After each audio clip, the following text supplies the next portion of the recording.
Nah, mudah-mudahan pembahasan bocoran yang ini langsung dari karyawan YouTube-nya, teman-teman bisa mengambil hikmah tentang mungkin yang sedang viral ini ya, tentang oplos video. Saya pun nggak berani apakah oplos video itu bisa bermanfaat ataupun tidak, akan tetapi hal-hal yang sudah saya sampaikan, yang itu langsung dari Singapura ya, ini oleh Singapura, nah teman-teman pun pasti sudah bisa menilai tentang hal oplos video tersebut. Apakah baik untuk dilakukan ataupun kita harus melakukan hal-hal yang lainnya.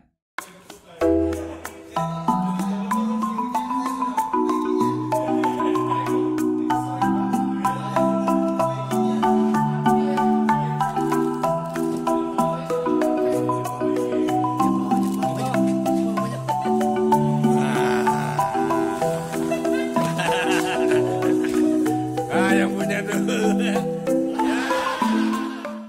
Banyak sekali para YouTuber pemula yang menanyakan tentang gimana sih cara agar video kita itu bisa direkomendasikan oleh YouTube. Bahkan nggak sedikit para YouTuber pemula yang bertanya-tanya tentang hal yang itu bisa membuat video kita direkomendasikan, yaitu dengan cara oplos video. Nah, apakah cara oplos video ini benar-benar bisa mengoptimalkan untuk video kita direkomendasikan ataupun tidak? Karena ada juga yang percaya dan juga nggak sedikit yang menyangkal tentang oplos video tersebut. Bahkan katanya ada yang sudah berhasil dan juga nggak sedikit yang sudah melakukan beberapa kali tapi hasilnya gitu-gitu aja. Untuk di video ini saya nggak akan membahas tentang oplos video tersebut, melainkan saya akan membahas tentang cara kerja YouTube, termasuk juga sistem dari rekomendasinya YouTube ini. Kalau tentang oplos video, nanti pun teman-teman akan bisa menilainya sendiri. Apakah oplos video tersebut itu manjur ataupun tidak. Jadi biar teman-teman paham semuanya dan juga nggak ada kesalahpahaman, jadi simak video ini sampai akhir, jangan sampai di skip. Karena hal ini sangat-sangat penting. Yang saya katakan pembahasan ini adalah oleh-oleh dari Singapura yang saya dapatkan langsung dari karyawan YouTube-nya di Asia Pusat, yaitu di Singapura. Bahkan ini langsung dari pegawainya itu sebagai strategi head. Bahasanya kalau udah strategi head berarti kepala strategi. Mantap ini ya. Yang dibahas itu tentang rekomendasi, strategi ya, rekomendasi statistik, lainnya banyak lah ya. Cuman waktu di Singapura itu kami nggak boleh merekamnya. Jadi sekarang inilah saya bocorkan kepada teman-teman tentang strategi YouTube ini, termasuk juga rekomendasi videonya. Kalau sahabat YouTube, seperti biasa doa yang berulang-ulang yang itu pasti dijabah. Buat kalian masuk video ini yang subscribe dan yang like serta berkomentar, saya doakan semoga sehat selalu, sukses dan berkah. Amin. Nah ini nih ya, kembali di atas genteng, karena kemarin banyak yang tanya, Bang kapan di atas genteng lagi? Kebetulan kemarin itu hujan ya, jadi ini licin banget, jadi takutnya nyorosot ke handap sion ya, IG palaur nyorosot ke handap, apa ya bahasa Sundanya, bahasa Indonesianya, pokoknya nyorosot jatuh lah ke bawah gitu takutnya. Nah kebetulan cuacanya agak cerah, jadi alhamdulillah ya. Nah kebetulan juga ini cerah-cerahnya juga, jangan lupa ya kita seruput lah ngopi biar pikiran kita encer gitu ya. Nah ini kopi mereknya Cikel, kita seruput lah cobian. Bismillahirrahmanirrahim. Mantap di sepoi-sepoi angin begini, jos. Oke, kita lanjut ke bocoran dari kepala strateginya YouTube ini.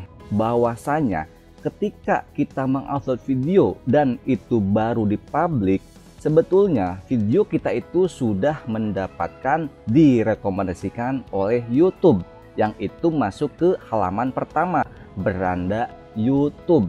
Tapi kenapa banyak sekali yang masih merasa tidak mendapatkan rekomendasi YouTube itu? Oh ya, sebelumnya di sini saya akan membagi dua kalimat ya, karena ada definisi kalimat yang agak berbeda di sini ya. Yang pertama, video dapat direkomendasikan YouTube ya, dipahami ya, direkomendasikan YouTube. Dan yang kedua adalah video dapat rekomendasi YouTube. Ini hal yang berbeda ya, nanti kalian pun akan paham di mana perbedaannya. Tadi dikatakan bahwasanya kalau kita mulai mengupload video menjadi publik, nah itu maka akan dapat direkomendasikan oleh YouTube. Ingat ya kata-katanya, hanya direkomendasikan oleh YouTube. Pembuktiannya apa? Bahwasanya kalau video kita itu sudah dapat direkomendasikan oleh YouTube. Kita buka saja di video tersebut, itu masuk ke jangkauan. Nanti ada yang namanya tayangan. Tayangan itu kan adalah penonton yang hanya mengintip di depannya aja ataupun pada thumbnail kita. Artinya si penonton itu tidak mengklik video kita. Nah, angka pada tayangan di video teman-teman itu pasti ada. Nah, kenapa ada? Padahal kita nggak ngapa-ngapain ya, nggak nge-share, nggak apa, tapi kok tiba-tiba ada itu tayangan. Nah, tayangan itu adalah video kita dapat direkomendasikan oleh YouTube. Itulah pembuktian bahwasanya video kita itu sudah dapat direkomendasikan oleh YouTube. Atau dengan bahasa lain, si algoritma YouTube itu sudah menyebar video-video kita ke penonton kita. Tapi kita hanya mendapatkan tayangannya aja. Karena thumbnail kita ataupun video kita itu hanya diintip saja dari luar, belum sampai diklik. Nah ya, dari sini mungkin teman-teman agak sudah mulai terbuka ya. Nah, kita lanjutkan nih. Kalau penonton yang sudah mengintip thumbnail kita lalu mengklik video kita, nah itulah nanti akan masuk ke penayangan ataupun nanti masuk ke traffic rekomendasi. Nah, itulah yang disebut video kita dapat rekomendasi nih ya. Yang tadi diawali video kita dapat direkomendasikan, lalu setelah orang menonton masuk ke video kita, di sanalah video kita itu dapat rekomendasi. Yang mungkin sering teman-teman melihat di trafiknya ya, di fitur jelajah mungkin gitu ya, direkomendasikan di fitur jelajah, lalu mungkin ada video selanjutnya. Nah, seperti itu. Lalu aktor video kita dapat rekomendasi YouTube. Bukan lagi direkomendasikan ya, tapi dapat rekomendasi YouTube. Artinya si orang itu sudah ngintip lalu mengklik video kita. Nanti kita akan dapat tayangan dan juga penayangan.